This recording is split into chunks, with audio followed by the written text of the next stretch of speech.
شكرا للزميل خالد ياسين. تحية طيبة مشاهدينا الكرام متابعينا في كل مكان عبر قنوات بي ان سبورت. اهلا وسهلا ومرحبا بكم معنا في هذا اليوم الجديد وهذا الموعد الجديد من مواعيد كأس الأمم الإفريقية المقامة حاليا بمصر. نحن على بعد ثواني بل دقائق قليلة من بداية أولى مباريات الدور الثاني دور 16 والمباريات التي تجمع إن شاء الله بين المنتخبين المغربي والبنيني. بطولة أخرى تنطلق بعدما تابعنا 36 مباراة عن الدور الأول بالنظام الجديد وبزيادة عدد المنتخبات حسب القرار الجديد لكأس الاتحاد الإفريقي بزيادة عدد المنتخبات، وهذا ما أعطانا مباريات إضافية وتشويق أكبر وإثارة أكبر، وبالتالي الأمور ستتواصل عبر مباريات دور 16 بمشاركة أكيد المنتخبات المرشحة للتتويج باللقب القاري. الحديث عن منتخبات شمال إفريقيا المغرب والجزائر وتونس وكذلك البلد المستضيف منتخب مصر، إضافة إلى المنتخبات الكلاسيكية التي تعرفونها أبرز المنتخب الكاميروني ومنتخب السنغال. كرة هنا مغربية ولكن تطول على نور الدين مرابط مباشرة تخرج إلى ضربة مرمى. ذكرت بأن الحكم الأنغوري قاد مباريات مثالية للدور الأول. حكيمي هنا يمرر الكرة بعد الانسلال، هنا ممكن التسديد من بارك بوصوفا ولكن تمشي سريعا ناحية حارس المرمى المتوج معه بلقب الدوري التركي بعد صراع طويل وكبير. شيرة بينية في اتجاه إيمان مرابط، فرصة يوسف نصيري يسدد هذه الكرة وردة الفعل سريعا تأتي من أراكبي. شوف هنا البينية السريعة هنا في دار المدافعين للسلام من طرف اللاعب نور الدين مرابط. شوف مرابط يلعب دور راس حربك، لكن صراحة أداء باهر يقدمه اللاعب حكيمي في المباريات الماضية. فابر في تشكيل بروسيا، حذاري من هذه الكرة، حذاري من هذه الكرة، والحكم يتدخل بعد ذلك إشارة لوجود خطأ. نعم حذاري من اللاعب بوتي. هذا أمامنا على الصورة واحد من المسجلين في مباراة غانا التي انتهت بنتيجة هدفين مقابل هدفين، وكانت صراحة مفاجأة أن يفشل كريم الأحمدي. عندك زياش يتقدم، زياش يعمل مراوغة ممتازة، زياش يسدد ولكن مرة جانبية. أول لمسة فنية من الإصابة ولكن تأكيد بحضوره اللاعب الذي خاض الميران بالأمس وبناء الهجمة. هنا لمسة وتحضير، يلا يا ديرار يدخل ديرار. بعد ذلك الكرة تتحول إلى ركنية هي الثانية لفائدة المنتخب المغربي، ولكن تمريرة ممتازة من طرف اللاعب يونس بلندر.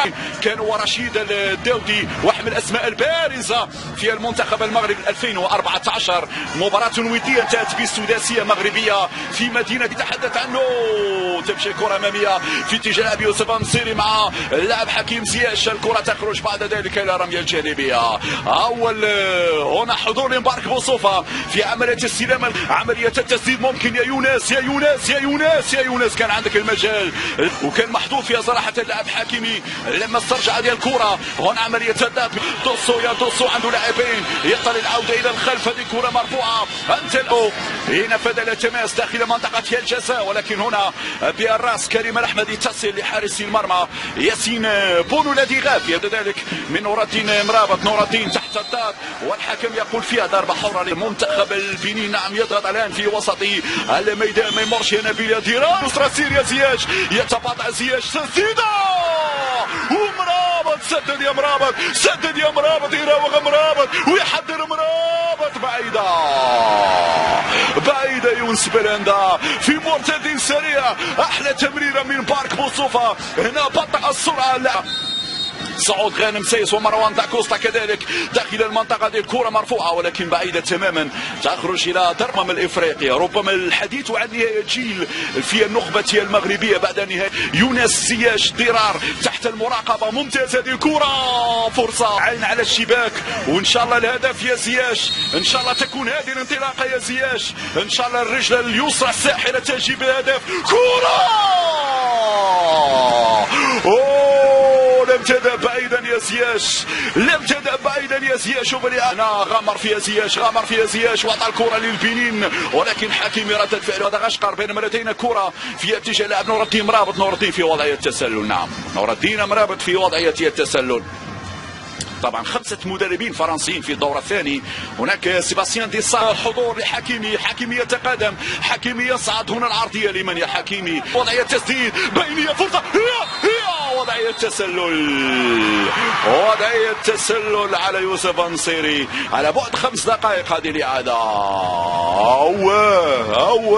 لا وجود وضعية تسلل، لا وجود وضعية تسلل في اللقطة الماضية. لا أعتقد أن هناك وضعية تسلل في هذه الكرة، تسلل مشكوك في صحته من جانب الحكم في هذه اللقطة اللي كان ممكن أن تكون مؤثرة، ممكن تعطي الأفضلية للمنتخب في جولته الأولى حتى الآن مرتاح نسبيا. في جولة الثانية نبيل أو بلندا العرضية، فرصة مرة أمام 3 لاعبين، حتى بوصوفا كان متواجد أفضل، وهذا المعتقد يتأكد كذلك في مباراة البنين. سننتظر الجولة الثانية، سننتظر ما هي أوراق إيرفي رونار، سننتظر مهم التسجيل والمهم الفعالية أمام المرمى. تمشي الكرة هنا الجانبية جهة اليسرى على مجال المرور للاعب ماما سيبو. هنا الأول بالفعل تأتي الصافرة. نهاية الجولة الأولى بالتعادل السلبي. نعم، شوط أول نسيان، شوط أول غابت فيها الفرص وغابت فيها الأهداف وغاب فيه الأداء نسبيا. نتمنى أن يتحقق الآن بأن دوسي سيغير في طريقة لعب منتخب البنين.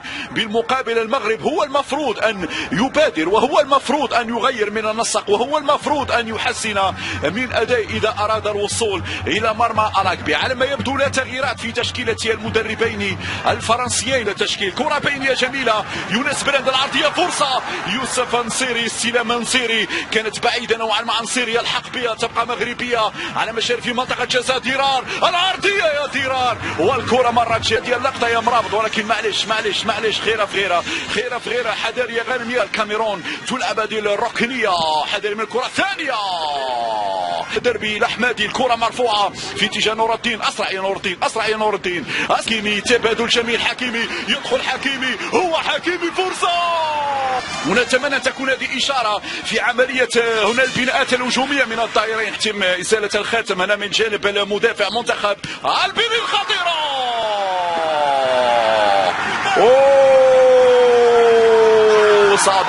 صعبة جدا.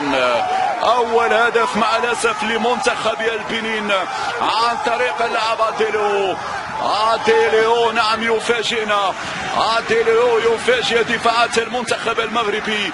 قلت حذاري من الكرات الثابتة، حذاري من الكرات الثابتة.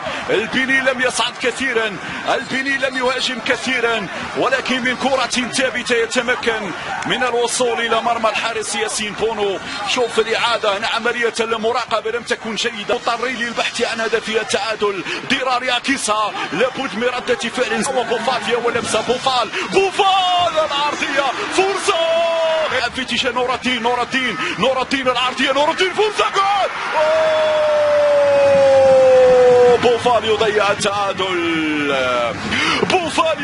التعادل، في زياش يستعد للتنفيذ، مرفوعة في اتجاه نصيري في طريق الى الركنية قادمة. ضاعت هذه الكرة، حذاري من ضياع الكرات، حذاري ياسين بونو يقطع. زياش بوفال، هنا التقارب بين اللاعبين. بوفال حب يعمل مراوغة، ضاعت سيس بينية جميلة في اتجاه مرابط، يدخل ركلة جزاء.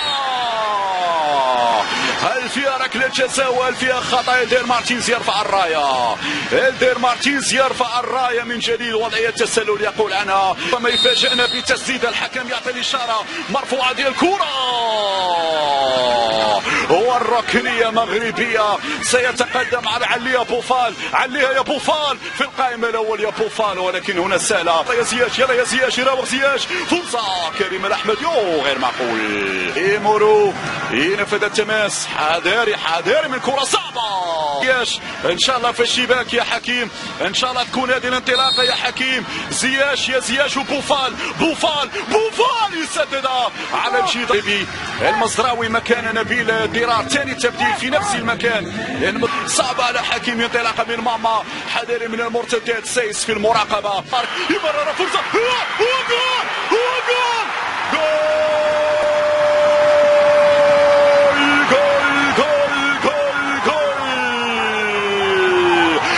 الأسود تنصر من جديد. يوسف فانسيري نعم يعود يسجل من جديد في وقت مثالي، في وقت رائع. سيريا في المدرجات، فرحة سيريا في المدرجات. الجول يجي بعد معاناة، الجول يجي بعد معاناة. مبارك يا مبارك، بركاتك يا مبارك. حطها له مبارك وقال له هذا هدفك. زياش عليا يا زياش، عليا يا زياش. والحارس ترى اذا تنفذ هذه الكرة وزياش يسددها على كبي وتابعها في نهاية المطاف.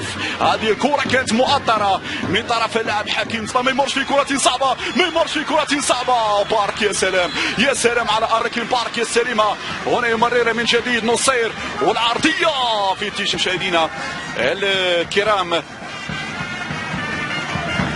والعديد من القواسم المشتركة بين الإدريسي وبوفال، تقريبا نفس البروفايل. قطع في المرمى، الحكم يعطي الإشارة. بوصوفا بوصوفا كان قريب، كان يعطي إشارة التنفيذ هذه الكرة والمتابعة من ياس بوفال. ومراوغة ممتازة، ممتازة هذه ممتازة. حكيمي العرضية، ضربة جزاء، جزاء مغربية في هذه اللحظات مشاهدينا الكرام. في الثواني الأخيرة في الوقت البدل الضايع يتمكن المنتخب للتنفيذ في هذه اللحظات. إذا الحكم يعطي الإشارة، زياش يتقدم، زياش يتقدم.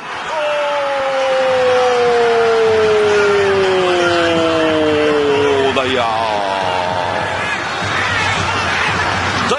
زياش. الكرة تصطدم في القائم على ماذا ضعت في هذه اللقطة بعد مجهود رائع. صعب، لا نريد أن نصل إلى هذه المرحلة، ولكن قدر الله ما شاء فعل. لأنه ركلات فيها الكثير من الأعصاب المشدودة، ركلات العذاب، لأن الكل سيترقب والكل سينتظر وكل حاط يده على قلبه. لأنه فعلا أنا دائما في ركلات الجزاء نقول بأن نسبة النجاح تبقى متساوية بين المنتخبين. الآن عملية إجراء القرعة بين عميدي الفريقين سيسينيا وكذلك مبارك بوصوفا. أول من سيسجل أو أول من سينفذ ركلة الجزاء سننتظر القرعة من إلدير مارتينز. إذن أولا اختيار الوجهة واختيار المكان الذي ستسدد فيه ركلة الجزاء، ثم بعد ذلك القرعة من سيبدأ أولا. إذن القرعة الثانية بعد تحديد المكان الذي ستنفذ فيه ركلة الجزاء. لحظات تأتي الإشارة بالفعل. فيردون يتقدم، فيردون. الحكم ماذا يقول؟ هل سيطلب إعادة تنفيذ الركلة في هذه اللحظات؟ لا، هناك من لا يريد رؤية ركلات الجزاء الترجيحية، واضح ذلك. إذا أسامة الإدريسي يتقدم، أسامة سدد يسجل. نعم، واحد مقابل واحد. نعم، سدد بقوة في سقف المعتق. ياسين هذه كورتك، هذه كورتك ياسين. لا، انطلق قبل تحرك اللاعب هنا، قبل تنفيذه كان يعطي إشارة التنفيذ. بوفال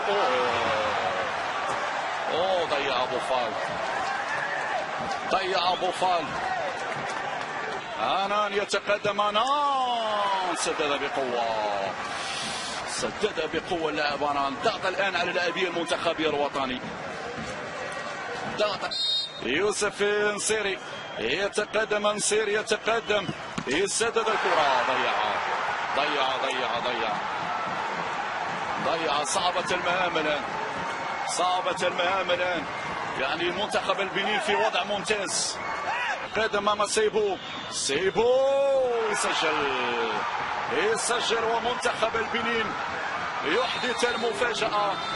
البنين يتأهل إلى الدور القادم. هارد للمنتخب المغربي الذي فشل في العبور إلى الدور الربع النهائي. مشاهدينا الكرام، شكرا لكم على المتابعة وإلى اللقاء في موعد